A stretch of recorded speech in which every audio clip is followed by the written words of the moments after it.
আসসালামু আলাইকুম। Welcome to Irin's food diary. আজকে আমি আপনাদের সাথে আমার খুবই পছন্দের একটি মিষ্টি রেসিপি শেয়ার করব। আজকে করে দেখাবো ছানার কালোজাম মিষ্টি। কিভাবে ছানা দিয়ে পারফেক্ট কালোজাম মিষ্টি তৈরি করা যায় সেটি আজকে শেয়ার করছি। আমার রেসিপিটি A to Z ফলো করে যদি বাড়িতে ট্রাই করেন তাহলে আর দোকান থেকে কিনে খেতে হবে না। এটা এতটাই পারফেক্ট হয়। তো মিষ্টি তৈরির জন্য আমি প্রথমে এখানে 1 লিটার দুধ থেকে ছানা কেটে নিয়েছি। তারপর একটা স্ট্রেনারে ছেঁকে নেব।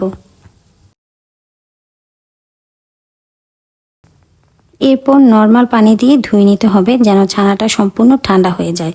ছানার ভেতরে যদি গরম ভাব থাকে তাহলে মিষ্টিটা যখন শিরাতে দিব তখন ভেঙে যাওয়ার সম্ভাবনা থাকে। ছানাটা আমার ধোয়া হয়ে গেছে। এখন একটা পাতলা নরম কাপড় দিয়ে হালকাভাবে একটু নিগড়ে নিচ্ছি। তবে জোর করে বেশি চাপ দেওয়া যাবে না। ছানার মধ্যে যে একটা ফ্যাট আছে সেটা পানির সাথে চলে যাবে। দেখতেই পাচ্ছেন আমি এখানে বেশি চাপ দিইনি। মিষ্টি তৈরির জন্য এখানে ময়দা নিয়েছি 1 কাপ থেকে 1 টেবিল চামচ কম, সুজি নিলাম 1 টেবিল চামচ, 2 টেবিল চামচ চিনি,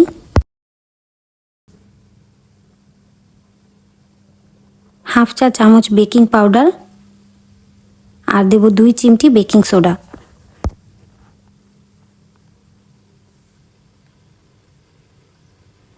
এখন দিয়ে দেব 1 টেবিল চামচ ঘি। এখন এগুলো সব একত্রে মিক্সড করে নিতে হবে।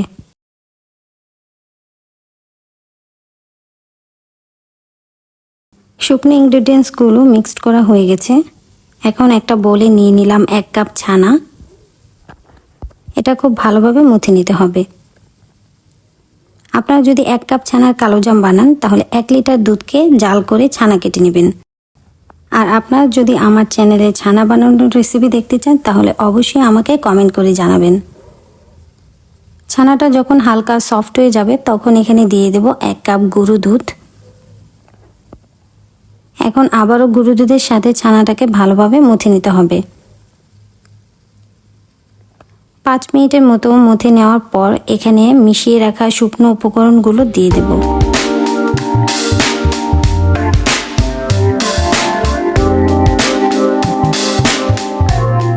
বিশেষ করে কালোজামের ডো একটু নরম করে মাখিয়ে নিতে হয়।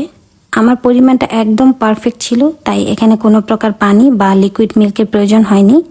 আপনাদের ডোটা যদি একটু শক্ত হয় তাহলে পানি বা লিকুইড মিল্ক ব্যবহার করতে পারেন, তবে খুবই অল্প পরিমাণে। প্রায় 10 মিনিটের মতো মুথে নেওয়ার পর ডোটা মিষ্টি বানানোর জন্য একদম পারফেক্টভাবে হয়ে গেছে। এখন এই ডোটা আমি আধা ঘন্টার জন্য রেস্টে রেখে দেব। আধা ঘন্টা পর ডোটা খুব সুন্দর নরম হয়ে আছে। এখন এটা মিষ্টি বানানোর জন্য একদম রেডি। এখন আমি এখান থেকে অল্প অল্প করে ডো নিয়ে মিষ্টি বানিয়ে নেব। ছোট বা বড় কতটুকু করবেন সেটা আপনাদের ইচ্ছা। আমি একটু মোটামুটি মাঝারি আকারের করে নিচ্ছি।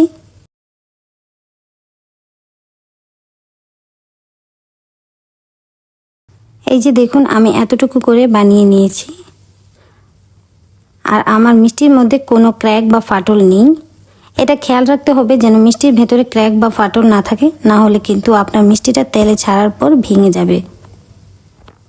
এইভাবে করে আমি সবগুলো মিষ্টি বানিয়ে নেব। মিষ্টিগুলো আমার বানানো হয়ে গেছে। এখন আমি চুলায় একটা প্যান বসিয়ে নিয়ে পর্যাপ্ত পরিমাণে তেল দিয়ে দিচ্ছি। তেলটা হালকা সামান্য একটু গরম হয়ে এলে আমি এখানে মিষ্টিগুলো দিয়ে দেব। একে একে সবগুলো মিষ্টি দিয়ে দেব।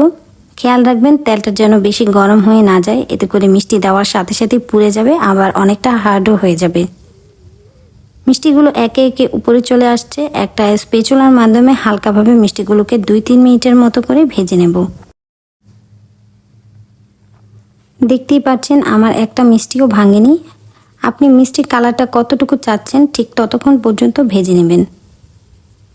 দেখি বোঝা যাচ্ছে কত সুন্দর ডিপ রেড কালার চলে এসেছে। এখন আমি চুলাটা অফ করে দেব। আর তেল থেকে মিষ্টিগুলোকে একটা বাটিতে তুলে নেব।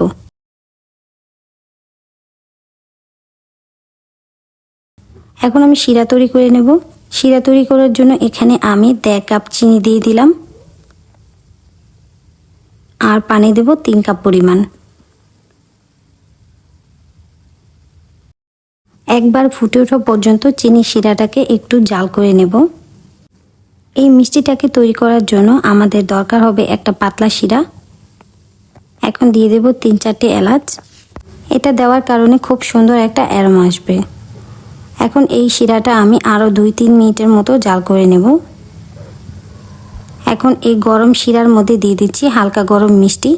প্রথমে অবশ্যই মিষ্টিগুলোকে ভেজে একটা সাইডে ঠান্ডা হওয়ার জন্য রেখে দিতে হবে, তারপরে গরম শিরার মধ্যে মিষ্টিগুলো দিয়ে দিতে হবে। অনেক সময় দেখা যায় মিষ্টি শিরার মধ্যে দেওয়ার পর মিষ্টিটা কুঁচকে যায়। এটার কারণ হলো মিষ্টিটা ভাজার পর সরাসরি গরম শিরায় ঢালার কারণে। তো এজন্য অবশ্যই মিষ্টিটাকে হালকা ঠান্ডা করে নিতে হবে। এখন ঢাকনা দিয়ে ঢেকে হাই হিটে 10 মিনিট জাল করে নেব এবং ঢাকনায় কোনো ছিদ্র থাকলে সেটা বন্ধ করে দিতে হবে। 10 মিনিট জাল করার পর আমি ঢাকনাটা খুলে নিচ্ছি। আর ঢাকনা খুলে নেওয়ার পর আপনারা নিশ্চয়ই দেখে বুঝতে পারছেন মিষ্টিগুলো কিন্তু সাইজে অনেকটাই বড় হয়ে গেছে এবং ভিতরে রস ঢুকে গেছে। তো এখন আমি চুলা থেকে নামিয়ে মিষ্টিগুলো এই শিরার মধ্যে পুরোপুরি ঠান্ডা করে নেব। এতে করে মিষ্টির মধ্যে শিরাটা পারফেক্টলি ঢুকবে। আপনাদের হাতে যদি সময় থাকে তাহলে সারা রাত এর মধ্যে রেখে দেবেন, এতে করে রেজাল্টটা আরও বেশি ভালো হবে। শিরা থেকে মিষ্টিগুলোকে একে একে তুলে নেব। আমি এখানে কিছুটা ইনস্ট্যান্ট মাওয়া নিয়ে নিয়েছি। মাওয়ার মধ্যে মিষ্টিগুলোকে একটু গড়িয়ে নেব। আমি 2 টেবিল চামচ পরিমাণ গুঁড়ো দুধের মধ্যে 1 চা চামচ পরিমাণ পানি দিয়ে 30 সেকেন্ডের জন্য মাইক্রোওয়েভ করে নিয়েছি মিশ্রণটা। আর মিশ্রণটা ঠান্ডা হওয়ার পর হাত দিয়ে এভাবে গুঁড়ো করে নেওয়ার পর দেখবেন খুব সুন্দর একটা ইনস্ট্যান্ট মাওয়া তৈরি হয়ে যাবে। তো এভাবে এই মাওয়ার মধ্যে সবগুলো মিষ্টি গড়িয়ে নেব। তো তৈরি হয়ে গেল খুবই মজাদার কালো জাম মিষ্টি।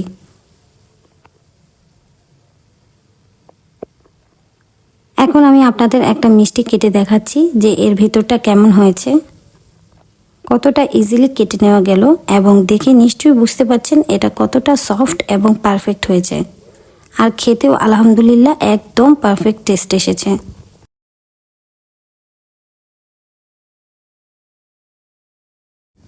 আমি আপনাদের আরেকটু দেখাচ্ছি, দেখেন এর ভেতরে একদম রসটা ভরে আছে, খুবই সফট এবং পারফেক্ট হয়েছে।